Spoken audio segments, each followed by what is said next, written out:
आपको घूमने और कपड़ा पहनने और चलने फिरने का और प्रधान से लेकर और प्रधानमंत्री तक बनने का अधिकार दिलाया, तो उसका नाम है डॉक्टर भीमराव अम्बेडकर। आप लोग गांठ बांध को सुन लीजिए कि डॉक्टर भीमराव अम्बेडकर उस समय भी कहते कि शिक्षा वो शेरनी का दूध है कि जो पिएगा वो दहाड़ेगा।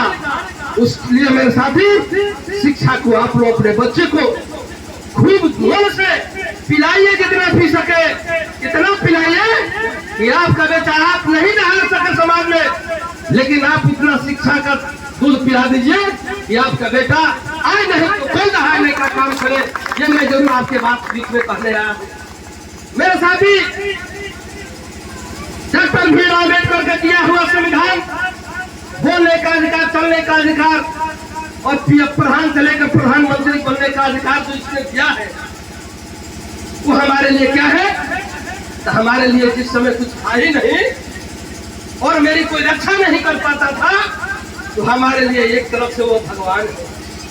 डॉक्टर भीमराव हमारे लिए भगवान है।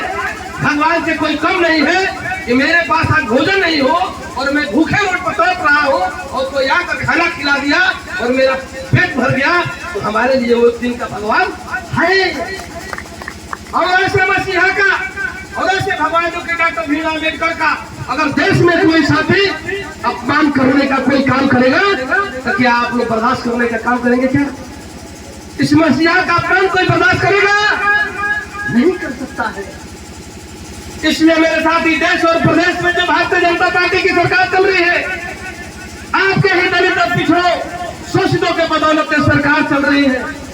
आपके वोटों को आपको छोटी छोटी बातें कहकर, आपके लुभावनी बातें कहकर, आपके बीच में झूठ बोलकर देश और प्रदेश में सरकारें चला रहे हैं, लेकिन कर क्या रहे हैं?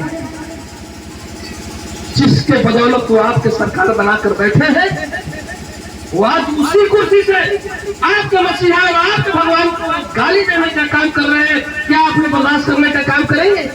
हम वोट मांगने नहीं आए हैं आपके बीच में। मैं कतई राजनीति की चर्चा में अभी तक अपने भाषण में नहीं किया, न अभी आगे भी करूंगा। मैं राजनीति की चर्चा में नहीं करूंगा, लेकिन अभी चुनाव भी नहीं चल रहा है। लेकिन मैं यह बात बताने के लिए आपके बीच में आए हैं कि अपने मसीहा को कोई अगर गाली देगा, तो क्या उसको भारत के कुर्सी पर बैठने का कोई अधिकार है? क्या मेरे साथ में, अगर मेरे मसीहा को कोई गाली देगा, अगर मसीहा का कोई अपमान करेगा, अगर मेरे मसीहा को कोई उंगली उठाएगा, तो उसको उखाड़ फेंकने का हम काम करेंगे। उसको कुर्सी पर बैठने का कोई अधिकार नहीं दे सकते। यह बात बताने के लिए समाजवादी पार्टी के राष्ट्रीय अध्यक्ष अजय अखिलेश यादव जी ने आपके बीच में भेजने का काम किया।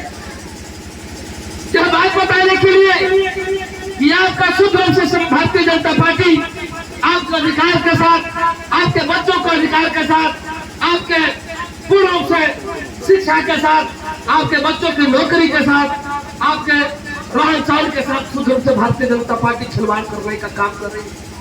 बोलो, मेरी बातों को आप समझ पाए ना समझ पाए मैं नहीं जानता। आप कितना समझ रहे हैं ये भी मैं ही नहीं जानता। जब भारतीय जनता पार्टी की बात समझ लेंगे, उस दिन आपको समझ में आएगा कि भारतीय जनता पार्टी के लोग हमको वोट लेकर और मेरे साथ, मेरे बच्चों के साथ कर क्या रहे हैं।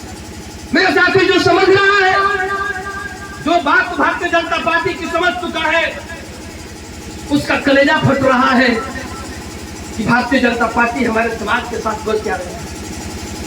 भारतीय जनता पार्टी के पास कोई ताकत नहीं है। जब तक जो ये शब्द लिखा है पीड़िए, अगर पीड़िए के लोग अगर ताकत न दे, तो भारतीय जनता पार्टी की हैसियत नहीं है कि प्रधान पैदा कर दे। प्रधानमंत्री तो दूर की बात है।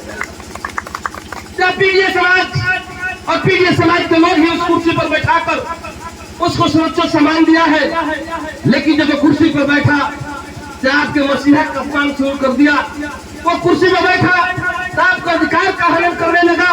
वो कुर्सी पर बैठा तो डॉक्टर भीमराव अम्बेडकर द्वारा दिया हुआ संविधान से छेड़खानी करने लगा।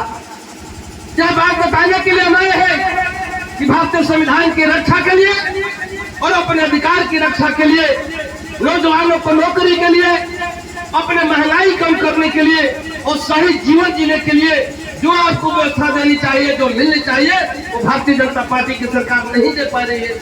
यह बात कहने के लिए समाजवादी पार्टी का आदरणीय अखिलेश यादव जी ने मन में चिंतन और विचार करने का काम किए।